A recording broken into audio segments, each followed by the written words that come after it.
दिल्ली शहर में गोलू और पिंकी दोनों भाई बहन थे और उनके माता पिता एक बाढ़ का शिकार हो गए थे। अब उनके पास ऐसा कोई नहीं था जो उनका ख्याल रख सके। वो दोनों खाने की तलाश में एक गली से दूसरी गली भटकते रहते थे। गोलू अपनी बहन पिंकी से बोलता है, दीदी मुझे बहुत भूख लगी है। आज सुबह से कुछ खाने को नहीं मिला है। मुझसे और भूख बर्दाश्त नहीं हो रही है। गोलू, बस जल्दी ही कुछ खाने के लिए मिल जाएगा, तो चिंता मत कर। चल दूसरी गली में चलते हैं। दूसरी गली के बाहर एक गेट लगा हुआ था और उसके पास एक चौकीदार बैठा हुआ था। गोलू और पिंकी गली के अंदर जा ही रहे थे कि तभी उनको चौकीदार रोक लेता है। अरे कहाँ जा रहे हो तुम दोनों? चलो निकलो यहाँ से। अंकल, हमने सुबह से कुछ नहीं खाया है, हमें अंदर जाने दो। क्या पता कोई हमें खाना दे दे। अरे यहाँ भीख मांगना मना है। चलो चलो जाओ यहाँ से। दोनों बच्चे उदास होकर वहाँ से चले जाते हैं। तभी वो दोनों बच्चे चलते चलते एक घर के बाहर पहुँचते हैं। वहाँ एक महिला थी। माता जी, कुछ खाने के लिए दे दो ना, बहुत भूख लगी है। मेरे भाई ने कल से कुछ नहीं खाया है। चलो चलो भागो यहाँ से, पता नहीं कहाँ कहाँ से आ जाते हैं, इनका तो काम ही यही है। और वो औरत उनको कुछ नहीं देती और अपने घर से भगा देती है।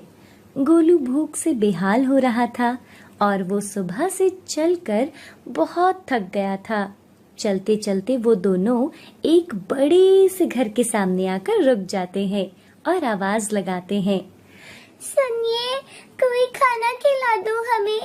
सुनिए, घर में कोई है क्या? क्या हमें खाना दे सकते हो? हमने कल से कुछ नहीं खाया। तभी उनकी आवाज सुनकर एक लड़की घर से आती है। अरे कौन हो तुम और ऐसे भीख क्यों मांग रहे हो? तुम्हारे माता पिता कहाँ हैं? लड़की की बात सुनकर दोनों उदास हो जाते हैं। हमारे माता पिता नहीं है, हम दोनों अकेले हैं, इसलिए हम भीख मांग रहे हैं। क्या हुआ आपके माता पिता को? हमारे गांव में बाढ़ आ गई थी। गांव में 2 दिनों से बहुत तेज बारिश हो रही थी और पास ही गांव में बने बांध में पानी का स्तर भी बहुत बढ़ गया था। सरला, हमें जल्दी ही इस गांव से निकलना होगा। पानी का स्तर बहुत तेजी से बढ़ रहा है। मैंने सारा सामान बांध लिया है, हमें अब यहाँ से निकलना चाहिए। पिंकी बेटा, तुम अपने पिताजी के पास जाओ, गोलू को मैं उठा लूंगी। सभी गांव वाले अपना घर छोड़कर जा रहे थे। पानी का स्तर भी बहुत तेजी से बढ़ रहा था। मोहन और सरला अपने बच्चों के साथ आगे बढ़ रहे थे। तभी उनके पास एक बोट आती है। देखिए, अभी बोट में बैठने के लिए और कोई जगह नहीं है, आप दूसरी बोट का इंतजार करो। पानी का स्तर बहुत बढ़ गया है, आप हमारे बच्चों को बिठा लीजिए। वो पिंकी और गोलू को बोट में बिठा लेते हैं और उन्हें वहां से लेकर चले जाते हैं। मोहन और सरला धीरे धीरे चलते रहते हैं। तभी अचानक गांव में बना बांध टूट जाता है और पानी का सैलाब सबको अपने साथ बहा के ले जाता है। और उस बाढ़ में हमारे माता पिता और न जाने कितने लोग बह गए। अभी हमारे पास ना तो घर है और ना ही खाने के लिए खाना।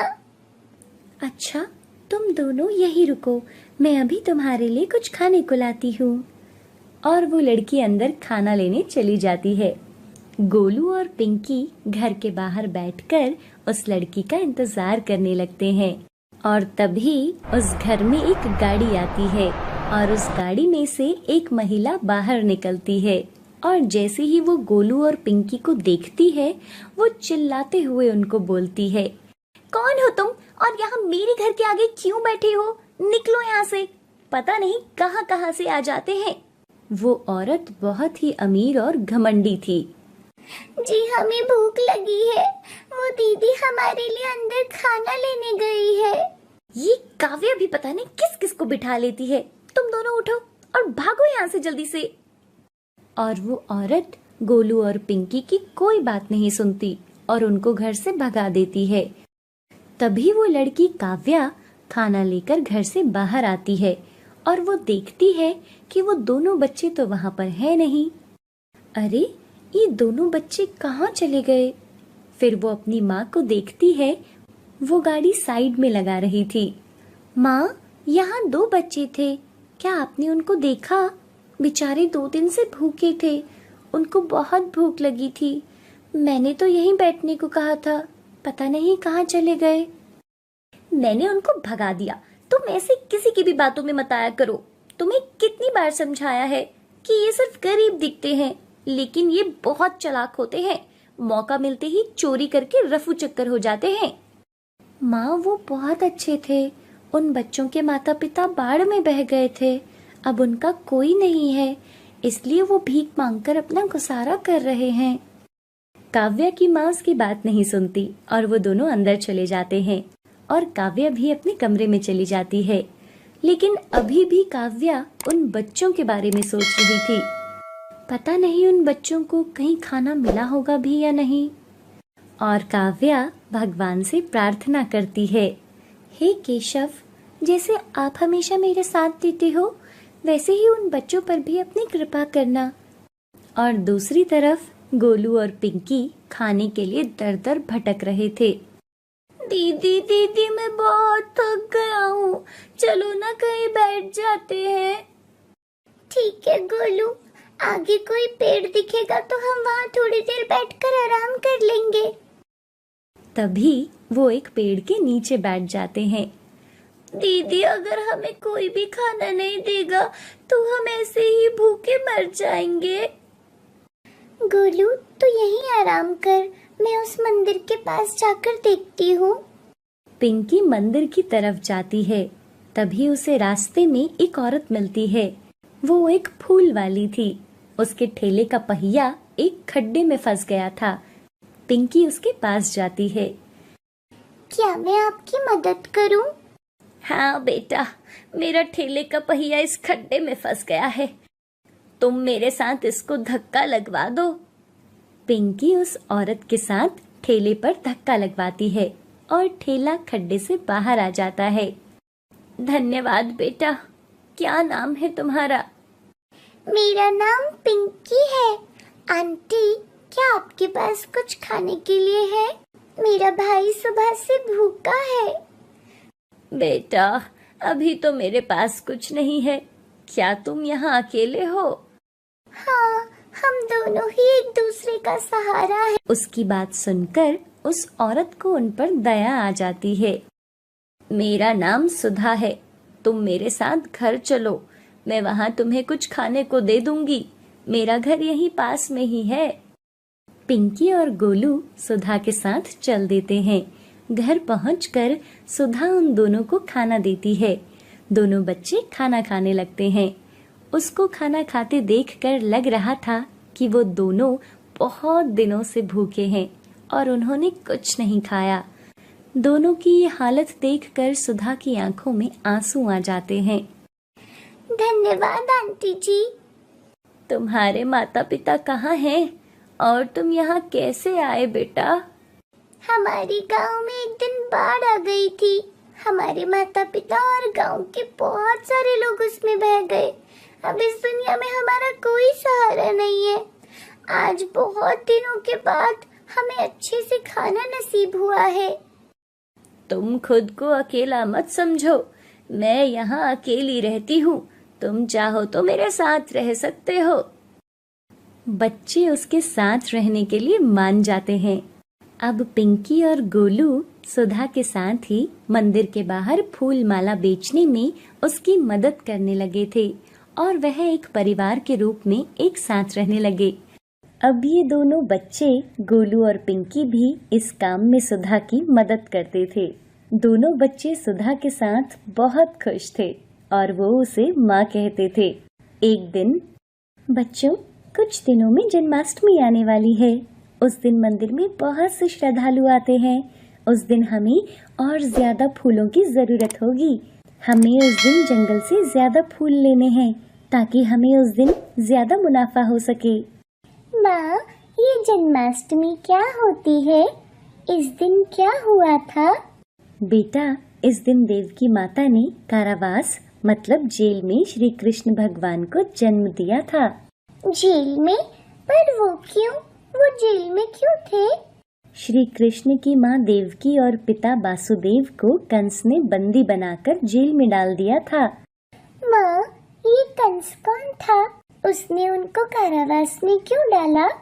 कंस देवकी का भाई था और कंस के लिए भविष्यवाणी हुई थी कि देवकी की 8वीं संतान के द्वारा कंस की मृत्यु होगी।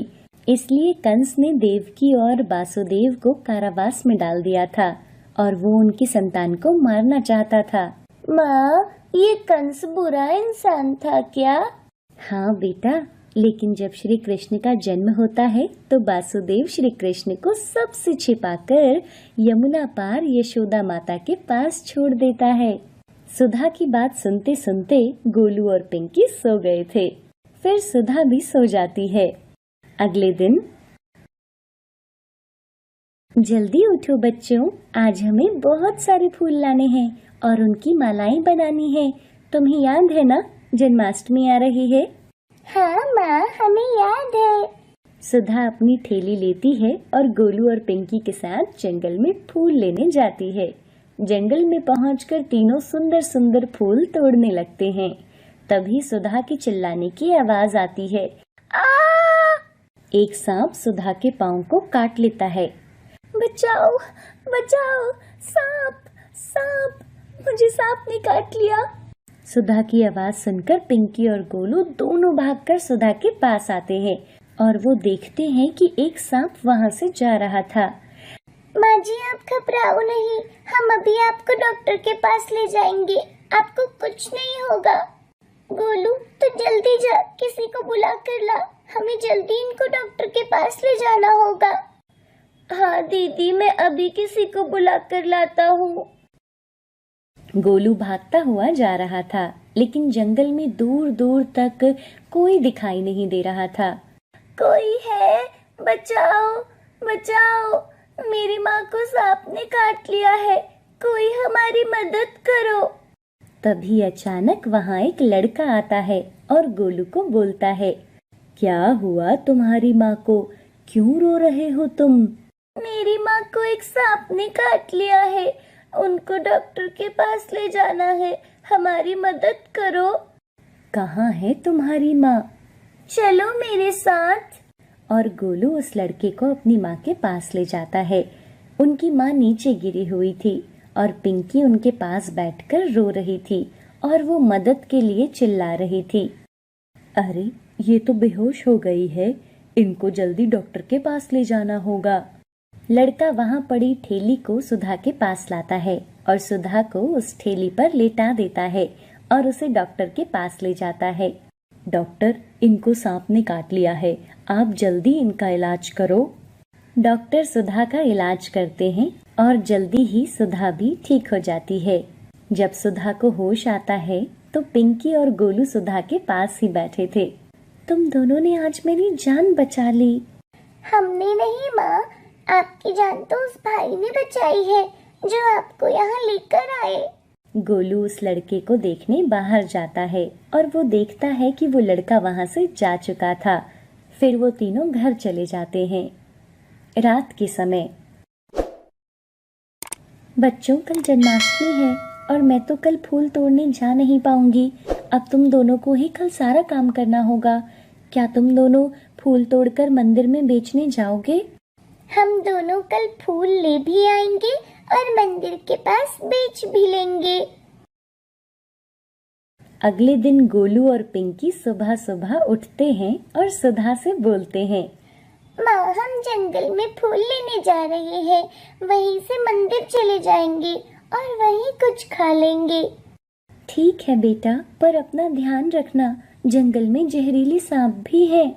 हमें कुछ नहीं होगा माँ, अभी हम चलते हैं। फिर गोलू और पिंकी दोनों ठेली को लेकर जंगल में चले जाते हैं